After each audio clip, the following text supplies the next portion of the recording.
There it is. It worked. We're live on Facebook. Hello, everyone. It's Rob from Echo Properties. It's 2:11. You don't know how excited I am. I swear to you, this is the most excited I've been all week, and it's because of our guests too. But we have not been able to go live for the past. It feels like the entire day. For Mark Zuckerberg's been blocking us. There's Jeff. For the past 3 hours, I've been pulling my hair out. My hair has been getting. I mean, it's going. Howard has been so upset he pulled all his hair out. All of it. All of I it. grew hair just for this. So this is a tremendous win today. So we're back. You missed our open houses. We recorded them. We'll do that later. We got some businesses I had to move around, but now I have to call the businesses back. Anyhow, let's just get over that. Jeff Lichtenstein, owner of Echo Properties. Howard Freedland. Howard, thank you so much for bearing with us. And we could tell you pulled out all your hair already, but I do appreciate you being here today. So Jeff, I'm going to let you take it away while I start to share this to Facebook. Okay, so Howard's a very long-time friend and first-time caller today. And Howard, known Howard for a long time, but he's part of Jupiter traditional martial arts, as opposed to the non-traditional version. Yes. Well, you have a lot of non-traditional with the advent of MMA and things like that. So we stay very true to traditional Okinawan martial arts. So tell us a little bit more about it, and then what you guys are doing, during this period of time. Sure. So I started taking martial arts around 2002, 2003, and I started at a place in Jupiter called the Armory, and it started out as a karate program that I was going to do with my oldest son. And as with most programs, they immediately separated us from adults and children. So I ended up in the adult class, never did one lesson with my son until fast forward many years later.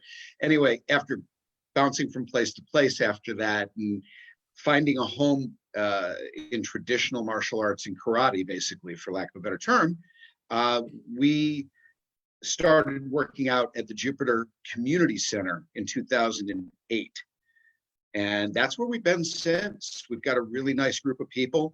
Many of us come from different backgrounds, and we keep it very traditional for Chinese martial arts, Okinawan, Japanese martial arts.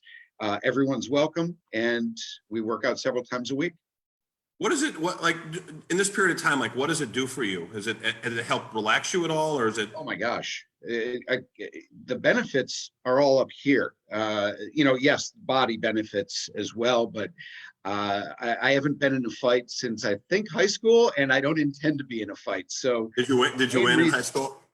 What's that? Did you win? Not even close. High school fight. Not even close.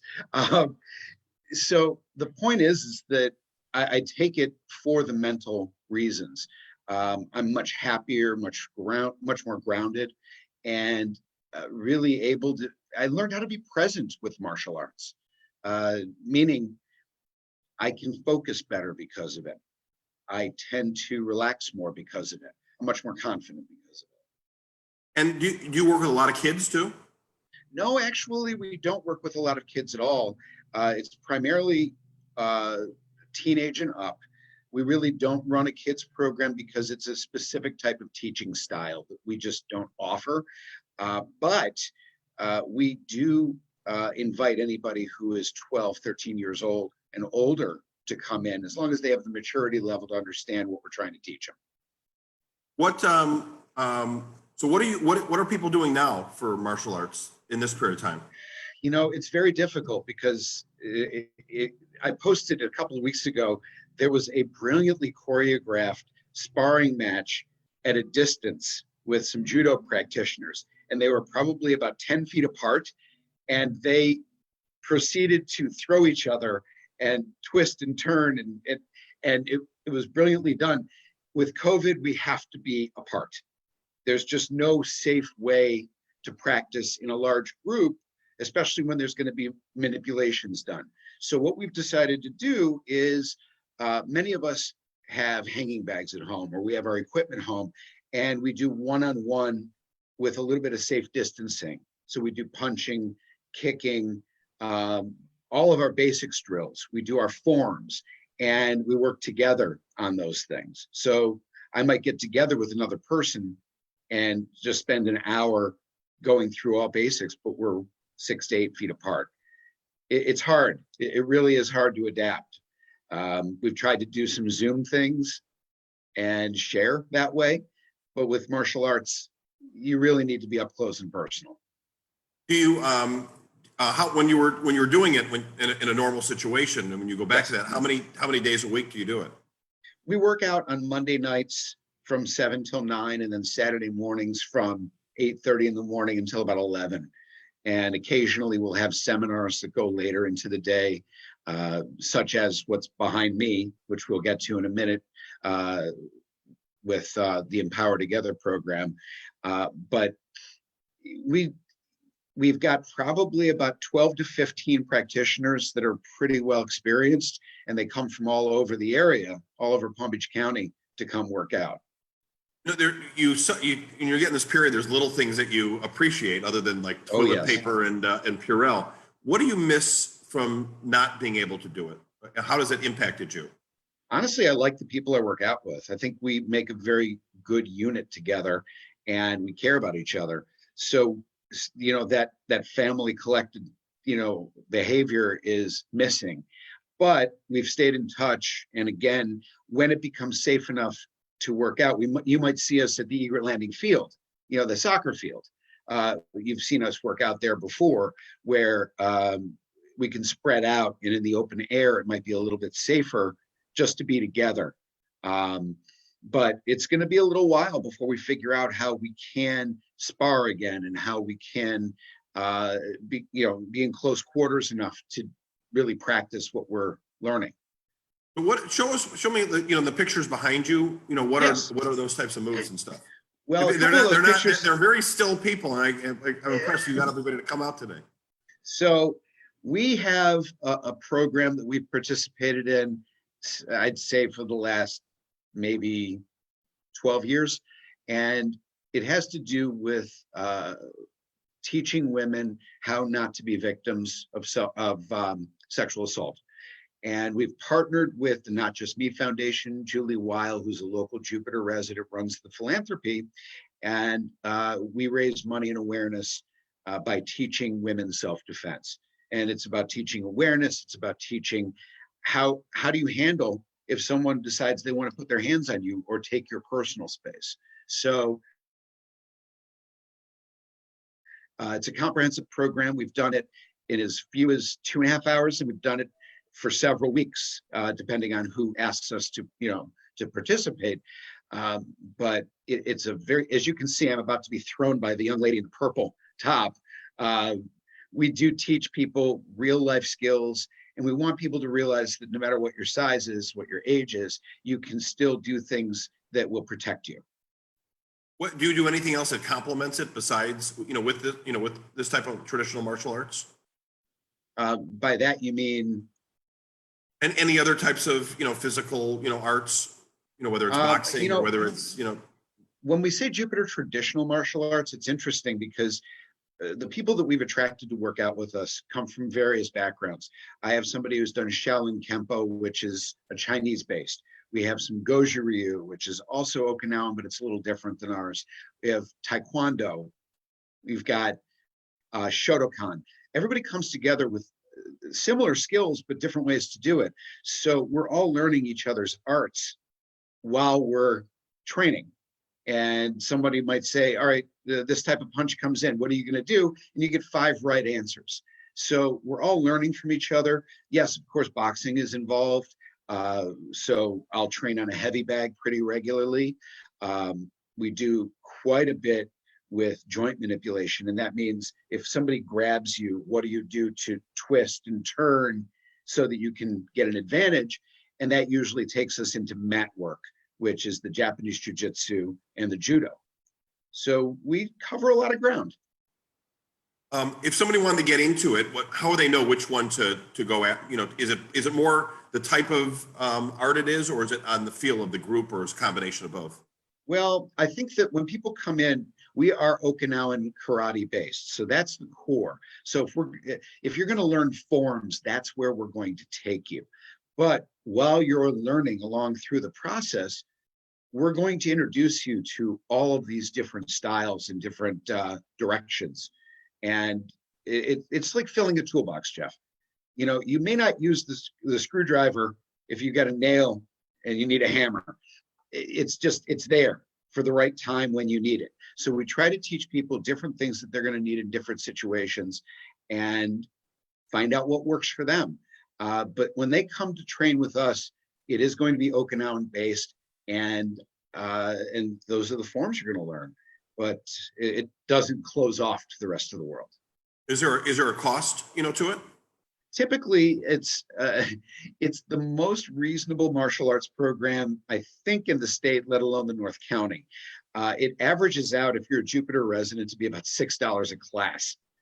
And if you're not, it's a whole $7 a class.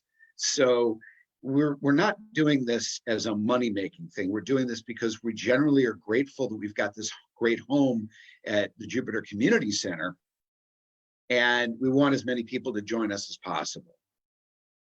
The what else anything else you could tell people about, martial arts, or if they wanted to get involved in it? Sure. All too often, people think that people that practice martial arts are in it because of the He-Man. You're trying to prove something to the world. And the way I look at it is that most of the people I work out with are just like me. They're 45 to 70 years old. We've been doing it a long time. We have a great time learning how to do it and knowing that we're smart enough that we're never going to have to. We're never going to put ourselves in a position to have to use it. At least that's the way I'd like to think of it. So for people that want to gain confidence and they want a good workout, it's a really good way to achieve both. Jeff, it puts you in the right mindset too, martial arts, right? Because before, Howard was calm as cool as a cucumber, and I was pulling my hair out trying to get this thing to go live, and he was just like, "It's all right, man. It's all right."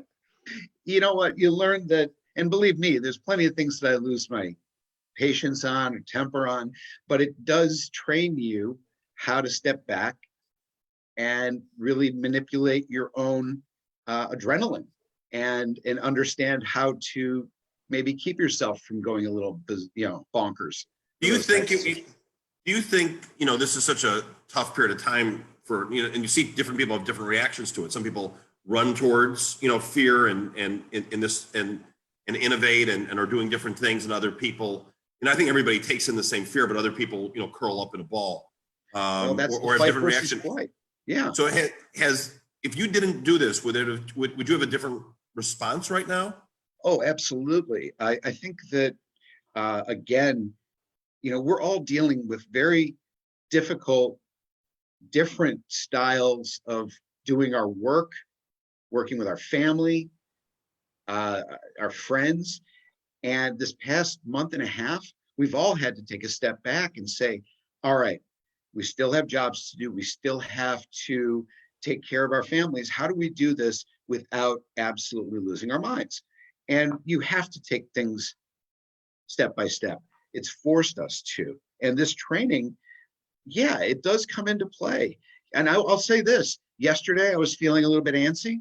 I was just, for whatever reason, something was getting to me. I went outside, I hit the heavy bag, I did a couple of my forms, calmed right down, was able to get back into it and do what I needed to do. I had plenty of work to do yesterday afternoon.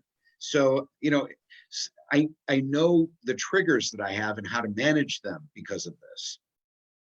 Is some of that, you said step by step, does martial arts teach you? Is there like is an analytical in a way with? There's a format to everything. And we can't tell you when things are going to happen. We tell you that they will happen. So everything is new in the very beginning for everybody that practices a martial art.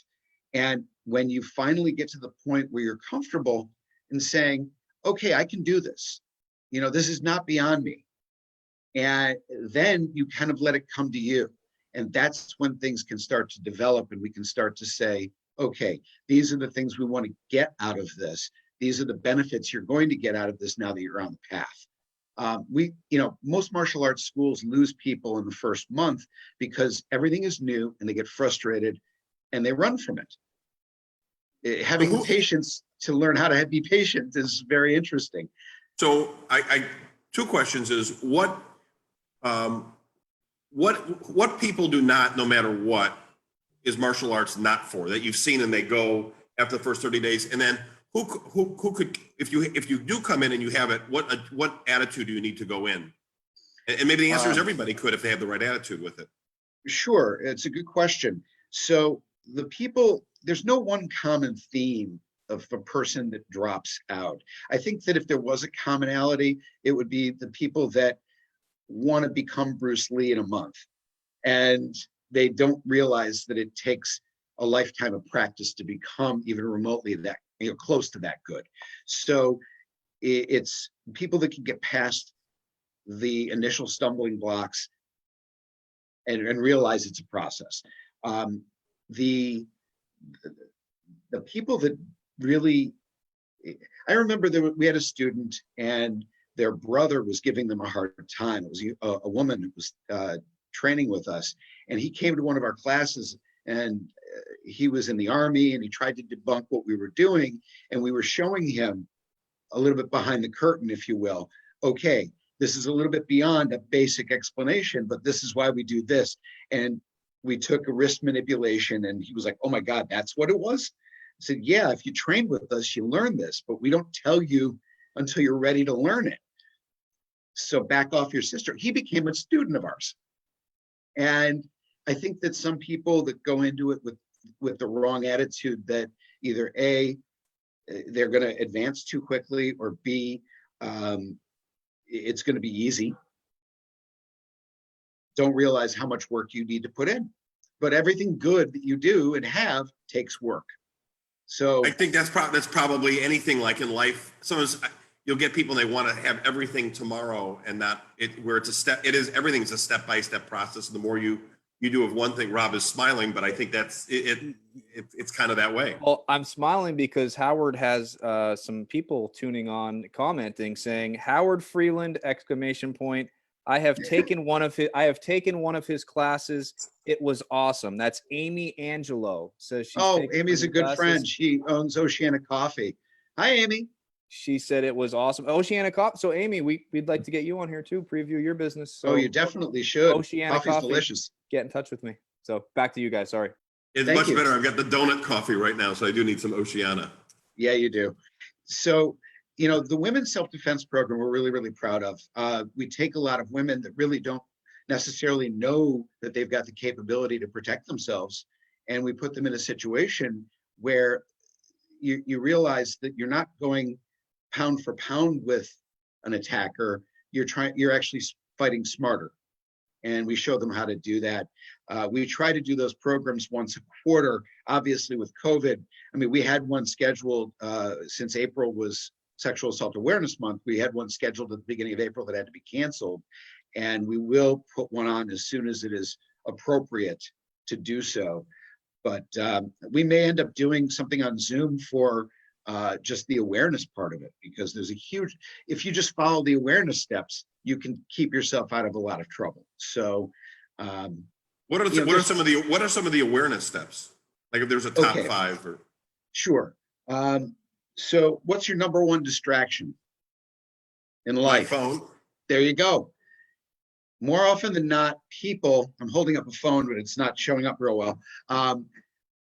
People are distracted by the phone constantly, walking in and out of stores, they're on the phone, and they're not really paying attention to their surroundings. I tell a story when I was teaching down at Hot Yoga down in off of Clematis.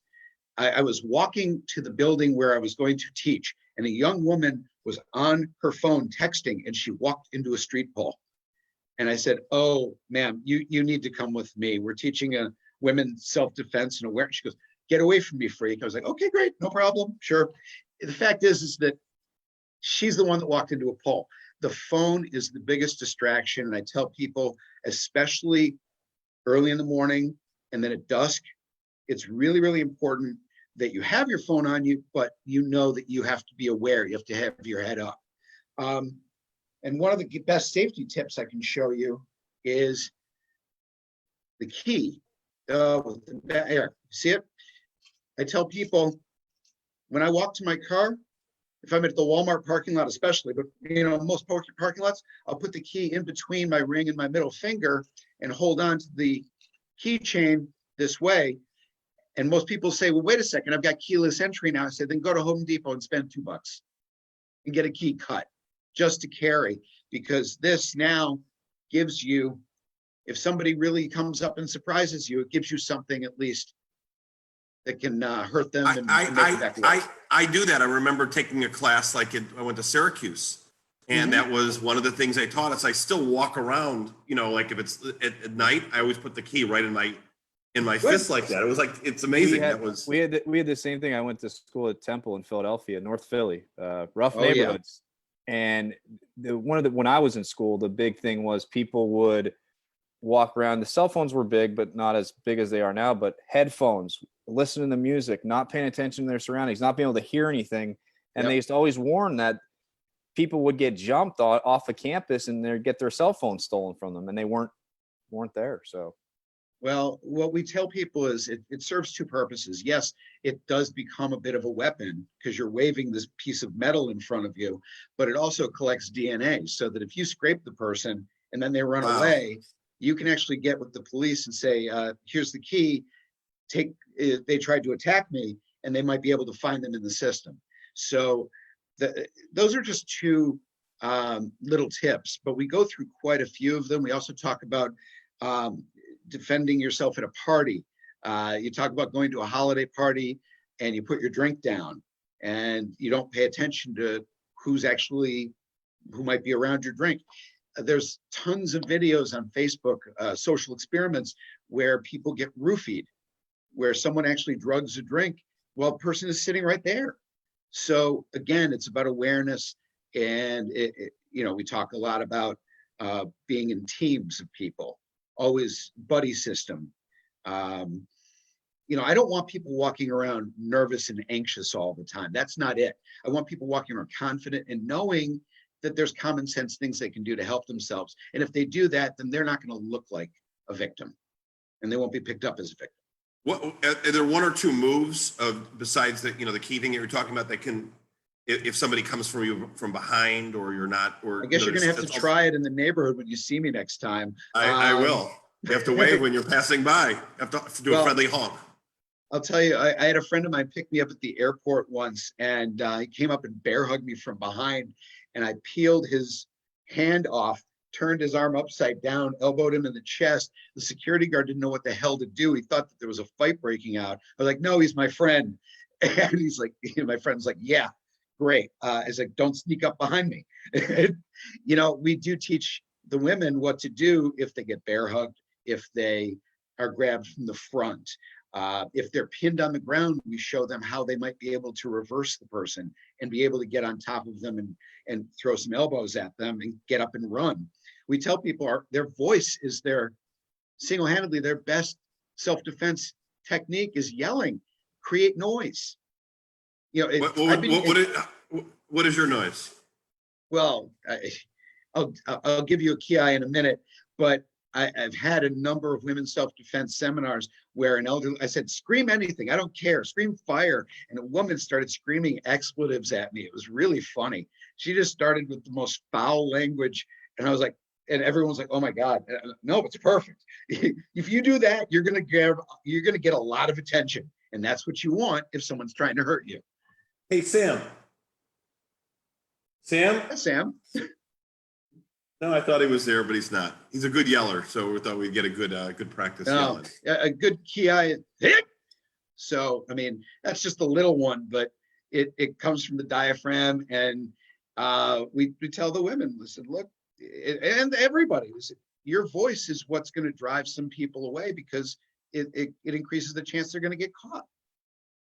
So, we're laughing about it a little bit, but it's really a pretty serious subject. I remember at school serious. It was, I'm 50 and it came right into play, more social awareness of it. And that was about the age when they started to put, I remember between one year and another is when they started putting different buttons out where you could push a button and the police would come. It was really, when that started. I have to pay a lot of respect to Julie at Not Just Me Foundation. And I'll just throw this out there so your people know what it is and what they do. So this organization, she is a rape survivor, and she takes it upon herself. She helped get started something called the Butterfly House, which is associated with Wellington Regional Hospital. If anybody is in Palm Beach County and they get sexually assaulted, they don't go to an ER and wait with people that have got broken bones and COVID and whatever else.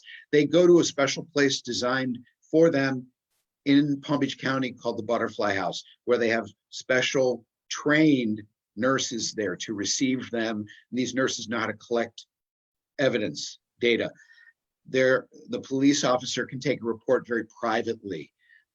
There's clothes there because all of their clothing is going to get confiscated, impounded. So they have clothes that they can change into, because sometimes it's hours before a family member can come to them. And there's also a shower, a dopp kit waiting for them. It puts humanity back into something that is just absolutely tragic. So what Julie's organization does is provides all of the things other than the medical treatment for these people who are victims of sexual assault. She provides the dopp kit, she provides the clothes, the food that's waiting for them. And she also is she's testified in front of Congress before to push for this nationally. She's a strong person, and we're happy to support her. It reminds me of something back to when you were talking about with the keychain and putting the key in your middle, between your knuckles. I've had a few occasions, when you're doing an open house or a showing, where you just get a really bad feeling or the person's acting weird. And in all situations, I've had the person go in front of me, and I put my hand in the pocket and I put it there so that person, and they'll try to, and I think a lot of it is you follow your instincts. Jeff, I should do a program for your people. Honestly, you're going into homes with people that you've barely met. You're doing open houses too. So that's it. Absolutely. No, I'd be happy to put together a program. And that would be really cool. We should probably do a Zoom appointment or doing something afterwards. That would be really neat. Absolutely. Because it's a concern really with the open houses, is where I think is the biggest concern. You have somebody coming in and you don't know. Usually, we have it. This is an area where, people have, you kind of know who, somebody knows somebody, and you know, right. But every so often you'll get an odd duck in. I can think of, 3 or 4 occasions over all my years, but where you just know something's off kilter and it just trust your instincts. But I've done that move with the thing in there, just in case anything ever occurred. We all have that hair in the back of the neck feeling when you get that sense that it's not right.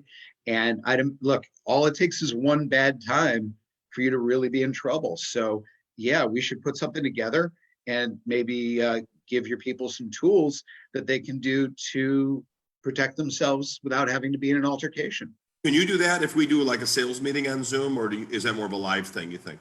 Obviously live would be better. I think that we could do it on Zoom. I could definitely do the awareness part on Zoom. Yeah, I think it'll be really good. I think it'll be really good. Happy to. Okay. No, it'd be my pleasure. But are you doing the wine stuff for friends? Or are you doing it if anybody calls up? Do you want me to bring that up, or? I'm in between wine opportunities right now. I do have a few portfolios that I'm helping along. So if anybody needs some good wine direct to consumer, I've got the ability to solve that. I ordered some wine last week, and helping the happy hour. It was for the happy hour, and we got 5, and he really knows his stuff, and he'll match. Thank you. He'll ask you what you want for each one, and what he said. What did Veronica want? What did you want for this? What is it for, the occasion for? And look, we got to know exactly what you like. I can't just throw wine in a box and expect people to like it. So ask a few questions and figure it out. But yeah, if people want to reach out to me, I think Rob, you're going to put up my email. All they have to do is send me an email, and I'll be glad to talk to them about any wine needs they need. You're speaking my language now. No, he really. I mean, you can get things at really good prices and quality, and he'll match it up. for you. It's not something he's, looking to. Oh, there's an Xfinity truck that went by, Rob. So you may lose me. Oh, But no. Howard's a giver. He helps people out, and if you have any needs, this keeps it local, and it just good stuff that he's the supplier, so that you're going to get it at a really good price and really good. Amy Angelo said box wine, Howard. Box wine. She's making hey, bottles of wine have to arrive in a box. And Suzanne Slate says far niente. I don't know what that is. Evidently, COVID is making her thirsty for really expensive wine. It's good stuff. That's what she's asking for. I usually try to stay away from the very, very cheap wine, but sometimes I stray to it, and then I get a headache the next day after a few glasses, which is not You know good. what? Cheap wine never solves any problems. It creates problems. What is the most expensive wine that you've ever sold? Well, I'm not going to say what I sold, but I'll tell you the most expensive wine I ever had. I have done a wine education program at the Society of the Four Arts for the past 5 years. And before one of the programs, the person who brought me in, her name was Molly, she goes, "Come here. I found something in my office. I think we should share it." And it was a bottle of 1982 Lafite Rothschild. I looked it up. It would sell for something like $1,700 a bottle. Oh my God. And so we decided to open it. I had a winemaker with me, and we opened it, and we decided to get a really good buzz going before we did the educational program. But it was a delicious bottle of wine. It was a great experience. That probably is one of the most expensive bottles I've ever had.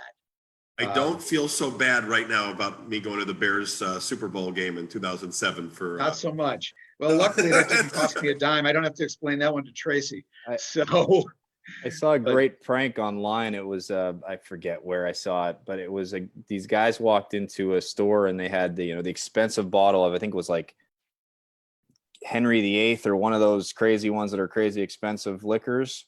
Oh, so you're talking about Louis the 13th. Louis the 13th. That's it. There you go. $3,000 a bottle. Yeah. So they walked into the store. They walked into the store and they had it set up with the manager somehow. And one of the people came over. They unlocked the case and they had the guy hold the bottle. And somehow she got distracted and they hid the bottle and they had another one that looked exactly like it. And he dropped it. And he goes, "Oh, I'm so sorry. I'm so sorry." And the lady's like, "Oh, that's," and she's like, "You're gonna have to pay for that." He's like, I ain't paying for this. You're the one that made me drop it." And it was hilarious. The manager was in on it. The lady probably had a heart attack. I had a real life situation like that happen when I was in Chicago. There was the launch of Hennessy's Richard, which is another one of those like that bottle. And we had one of the Hennessy family in, and they had a display bottle up. And there were a bunch of us cretins. We were at the top of the Hancock Building restaurant, and we're enjoying this and a lavish lunch. And we're sitting with Miss, I think it was Pierre Hennessy at the time, and they come over and they said one of our servers bumped into the bottle and it cracked the seal. It didn't open the bottle, but it cracked the seal, meaning it could not be sold. And he's like, "I guess everybody gets an additional taste." Okay. And so the waiter, he was trying to save face. He's not going to make the restaurant buy a bottle that's that expensive because of a mistake like that. But yeah, broke the seal. I had to call Tracy, say I'm going to be home a little later. That's a good thing to happen, to break the seal. Every once in a while. So Howard, if somebody wants to get in touch with you, what is your contact information? Well, my email is caskman1. It's cask, like a wine cask. So caskman1@gmail.com. And Rob, will you post that in the Facebook? It's right above us right now where we're at. It is. It's above us. I'm sorry, I'm looking up above and I'm seeing like outside. Okay, yeah, cool. Yeah, it's above us in the post. Yep. Excellent. Yeah, and I'll respond to all emails, and whether it's martial arts, wine related, or just goofy story related, I'll be happy to talk to people if they want to get a hold of me. I'll also put in the comment section now, caskman1@gmail.com. Thank you. I appreciate that. Going in the And comment really, section right now, folks. I'm really glad to be here with you today. This is a lot of fun. Yeah, this is a good day. There's a lot of stuff I learned about it. I never, that I didn't know about martial arts. Yeah, I would love to do something with you. That would be good stuff for our crew. I think it would be a fantastic program. We'll talk offline about that. Okay.